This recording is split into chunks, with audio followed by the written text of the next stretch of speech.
All right, Shalom. First and foremost, as always, I want to give all the praise, all the honor, and all the glory to Yahweh, Ba'ashem, Yahweh Shai, Ba'ashem, Arakakwadash, and of course, as always, double honors to our apostles and our elders that rule well at Great Millstone. Salutations to all you sincere Akim that are preaching this word in all truth and sincerity.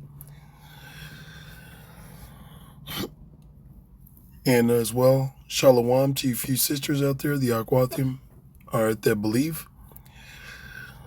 This is Matthew 7 and 13. Enter ye in at the strait gate. For wide is the gate, and broad is the way that leadeth to destruction. And many there be which go in thereat. All right, so we have entered in, a strait gate. Which, when you look up this word for straight, I'll do that in the blue letter. Okay.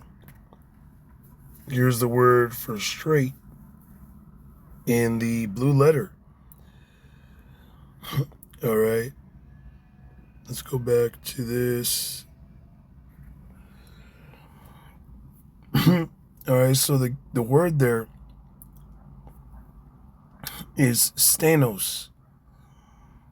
All right. It's the Greek, and it's stenos. Okay.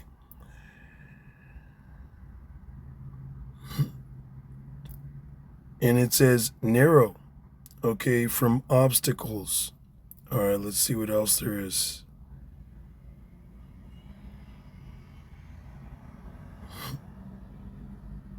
Probably from the base of narrow, okay, from obstacles. All right. So, entering in this straight gate, okay, it's a narrow path. And the obstacles that we're, up against is resisting evil, man, resisting wickedness. And as the scripture says, he that pretty much turned to righteousness maketh himself a prey. Okay? There's all these spirits out here, which as you read Ephesians chapter 6, it says we wrestle not against flesh and blood, but against principalities, okay, against darkness in this world. So you coming into the faith, all right, it doesn't stop. You finding the truth, that's not it. Now we have to really prove ourselves. When you're on the obstacle course, you got to get through the obstacles and make it to the finish line. Okay? It says, for wide is the gate and broad is the way that leadeth to destruction. And many there be which go in thereat. So many men and women, okay, are coming into the realization that they are Hebrew Israelites, okay, and calling upon the name Yahweh Ba'ashem Yahweh Shai. But just like believers, when you read during the time of Yahweh Shai, and even before that, the law was given, okay, and we were always in situations of adversity. All right. The Lord Yahweh Shai told Peter, he said, look, Satan had desired to sift you as wheat. So these battles, these obstacles are moving in our direction to take us out, put us back in the world, having us call upon, other gods like these bug outs, man. Okay. This bug out, all right, Haka, of the formerly, the head of the Genesis Israelites or whatever they're called. He said he has a whole video titled "Why He Stopped Calling Jesus Yahweh Shai." Okay, which it should be why you stop calling Yahweh Shai Jesus. Okay, because his true name is Yahweh Shai. All right, the Lord is a Hebrew. Okay, of the tribe of Judah. If you're a Hebrew Israelite, you spoke Hebrew. Okay, and you being an Israelite, you being a Hebrew Israelite, especially in the ancient world, you had a Hebrew name. Okay, yeah, there was some Israelites that became Gentiles. All right, but just like us, we are coming back to our heritage. We call ourselves by Hebrew names amongst the circle, amongst the brotherhood. Okay, a brother will get offended if you call him, his government name. All right. So even the Lord, being an Israelite, he doesn't like when you call him by another name. Okay, even if that other name is, supposed to be a translation. All right, if you were you spoke a different language, for example, Spanish, you were born, raised speaking Spanish, you understood Spanish, and your name was Jose, or Jose, and somebody called you Joe, okay, you wouldn't understand what they're talking to, man. If your name is, Juan, and somebody called you John, okay, you might not, it might not click right away. In other words, you're not going to recognize somebody calling you. So you have to come to Yahweh Bashem Yahweh Shai with the utmost respect, and call him by his true name, Yahweh Bashem Yahweh Shai. Okay? So it says right here in verse 14, because strait is the gate and narrow is the way which leadeth unto life. So this broad, as it says, it's a broad way entering in the straight gate, the path of difficulty, the obstacle course. All right. It is a broad way, or there is a broad way that leadeth to destruction. Okay? Meaning you could get hit and die. All right. How would I say this? You coming into the truth, coming into this faith, going back to these spirits being against you. Okay, you're suffering attacks from all sides, spiritually, mentally, physically, emotionally. Okay? So it's a broad way to get you knocked off. There's a broad way. There's many things that can happen to overthrow your faith and get you killed, man. All right? You got to understand that when you come to serve the Lord, prepare thy soul for temptation. So it says, because strait is the gate and narrow is the way which leadeth unto life. So there's a small, tight path in order for you to make it. Okay, it's like you're walking on glass, man, walking on eggshells. And that's the way you got to be. You got to tread carefully. Being in this faith, serving Yahweh Bashem Yahweh Shai, you got to examine yourself daily. Because there's men that don't examine their self. When you examine yourself, you know that you're incomplete. You know that you're not good. You know you're not perfect.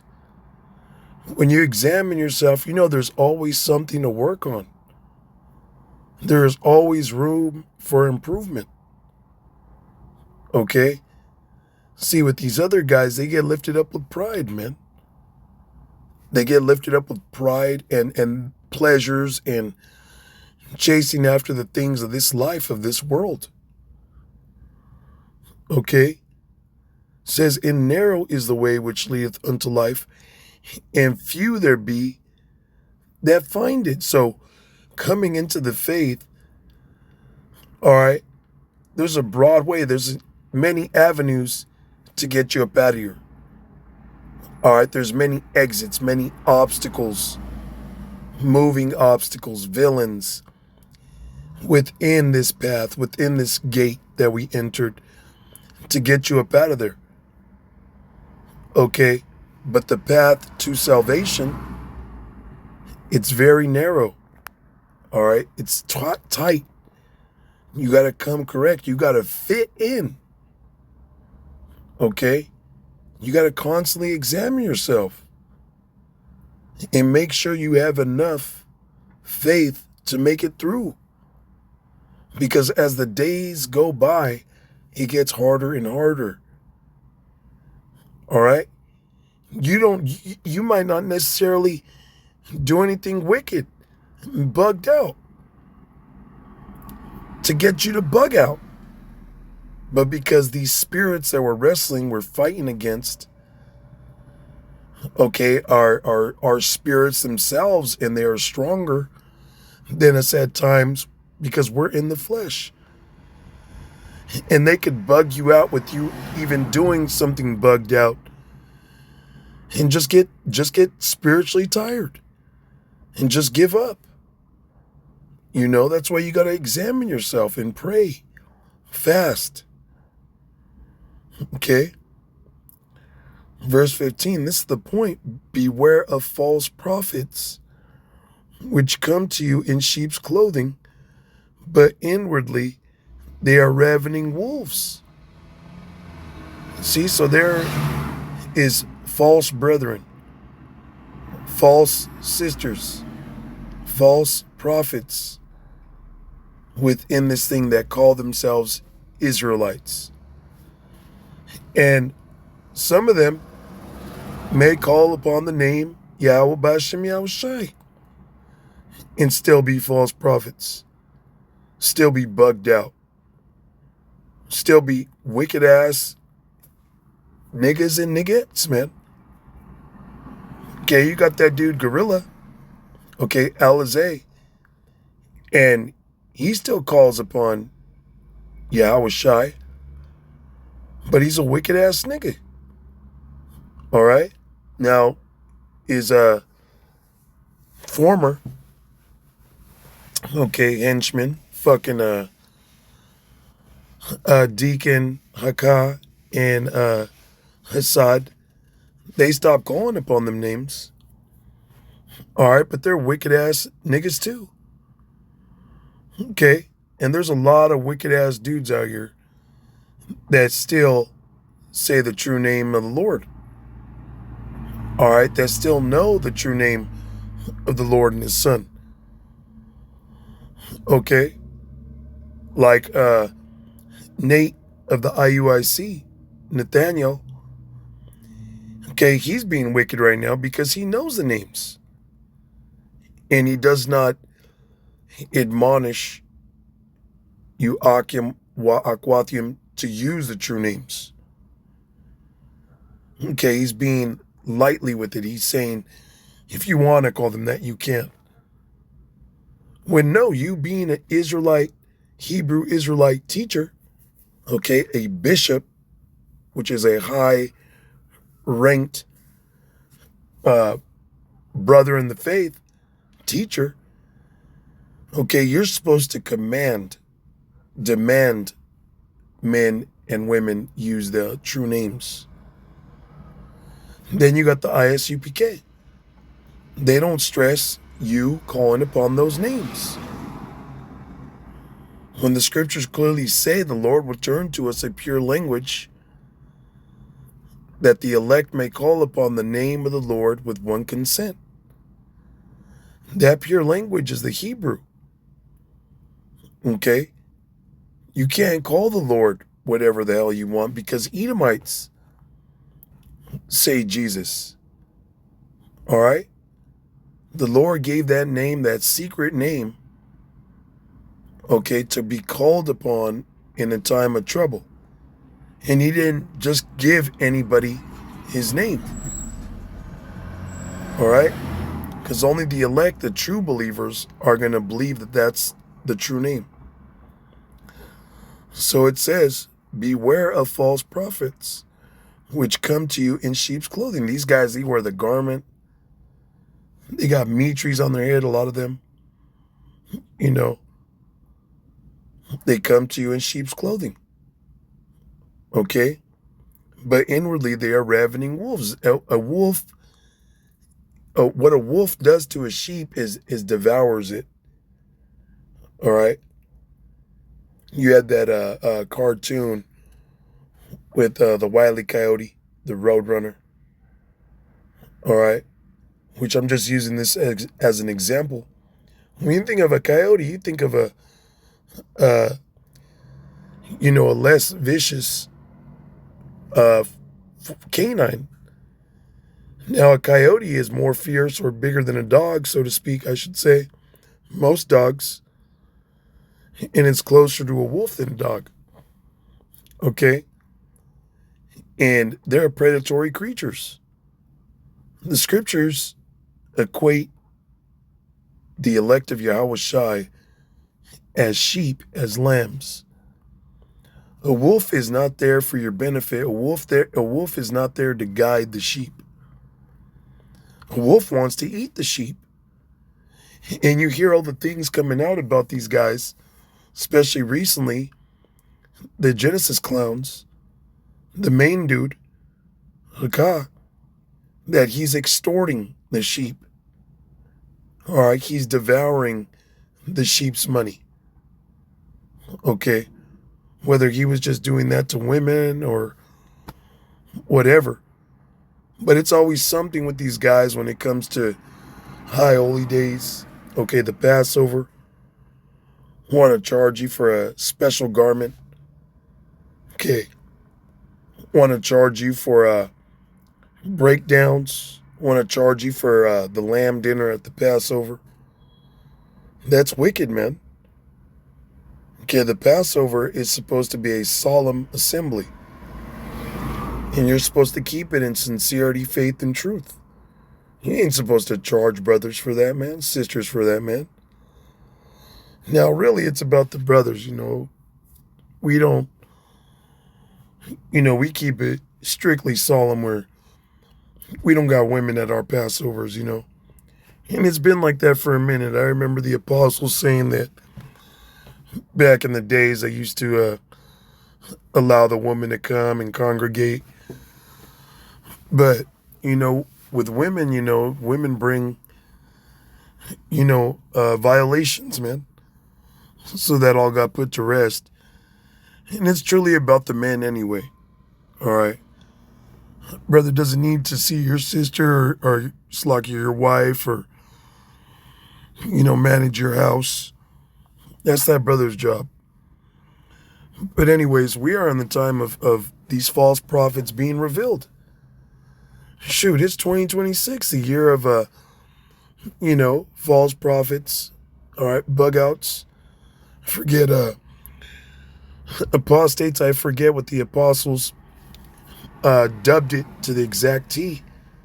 But they mention the year of false prophets, man, and apostates, man. And these guys are being revealed at a super high rate.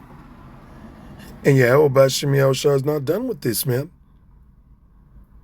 Okay? It says, ye shall know them by their fruits. Do men gather grapes of thorns or figs of thistles? So you go know these guys are false prophets by their actions, by their deeds, by their fruits. Okay, a fruit doesn't necessarily mean your children or, men that you've, converted. Although that can be. Because if you look at, the Sakari, a couple years back, they brought a lot of naughty, rebellious men into the truth. And you heard, stories about when they would meet up with other camps, they'd get into brawls and just be straight niggas, man. There's videos out there you could still see on the internet where these guys will be out in public with big old machine guns and knives on them. Okay? Now, there's nothing wrong with you having a sword.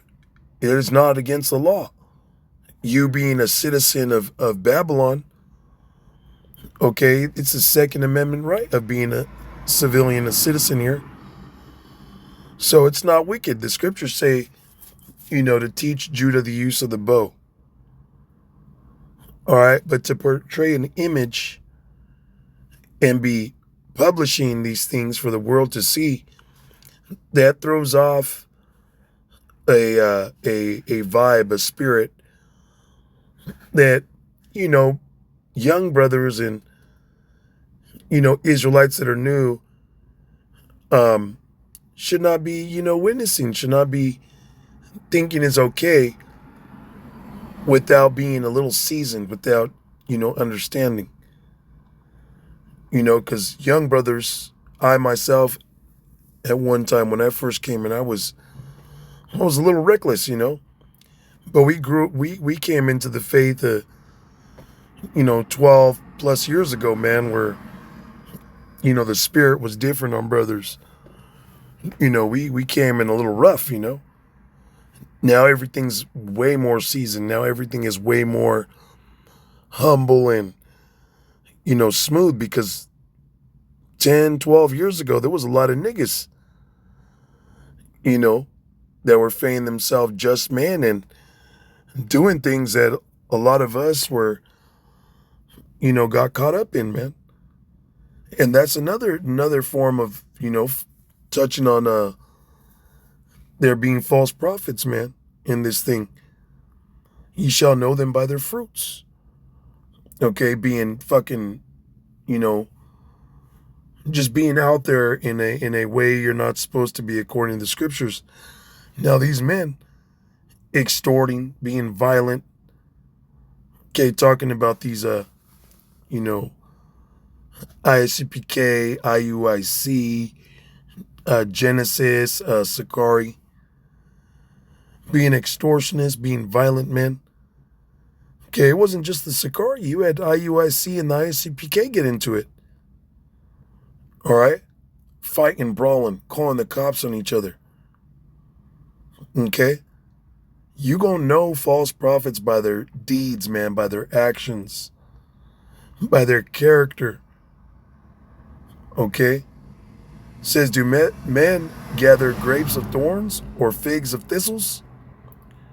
Okay, when you go to get these fruits, all right, you should know. You going to get a sweet fruit that's just hanging from a vine. You going in there easily to grab it and enjoy it. You're not going in there to get poked and get harmed. Okay? It says, even so, every good tree bringeth forth good fruit, but a corrupt tree bringeth forth evil fruit. And you see that that fruit, okay, of Elazeh and, Hakah. Okay, a lot of the fruit that they brought forth was evil, bad fruit. Not to say that there isn't any, worthy fruit amongst them or that were amongst them, because there's got to be. All right, Salaki, I don't know what the fuck this is. All right, excuse my French as well. Just because a man you were in a camp with that you seen as a man of the Lord become a reprobate, all right, become a demon, okay, or separate himself and bug out, does not mean that you're off, okay? Now, there's chances that, you can be off, okay, but that's why you got to examine yourself, all right? It says, a good tree cannot bring forth evil fruit, neither can a corrupt tree bringeth forth good fruit. Every tree that bringeth not forth good fruit is hewn down and cast into the fire. Wherefore by their fruits ye shall know them. See, so eventually all the evil fruit, the bad stock of Israel, okay, is going to be hewn. It's going to be chopped down, all right, and cast into the fire, which that fire is the end of this world, okay? When the nukes begin to fall, primarily on America, which is Babylon the Great. And that's something that we preach, okay? America is going to be that lake of fire. Now, other parts of the planet are going to get hit with missiles too, but America is going to be the main one. America is that lake of fire. And this is talking about here in America, man, that, the bad fruit here in America, man, going to get thrown into that lake of fire. All right. So, yeah, just seeing, these characters, these individuals. All right, there's false prophets in this world. And if a man is acting, weird, being violent, all right, you see him doing something that's off according to the scriptures, okay, and you have faith, all right, you might question the individual, examine yourself, examine him, and seek counsel, as the scriptures say. But if a man neglect to hear the church, all right, separate yourself from him and keep pushing, okay, in the fear of the Lord. All right, because being in this faith, okay, you can, if you see things off and you don't rebuke these things, demons can grow, demons can spawn into worse demons. So, we got to be mindful and examine ourselves daily, because we are in a battle, in a war. We are already in the war zone. We have entered the Strait gate, okay? And we got to walk in sincerity, faith, humility, with that tunnel vision, man, keeping our eyes single, okay? So with that, all praises, honor, and glory to Yahweh B'Hashem Yahweh Shai, B'Hashem Arak HaKodash. And of course, as always, double honors to our apostles and our elders that rule well at Great Millstone. Till next time, Shalom.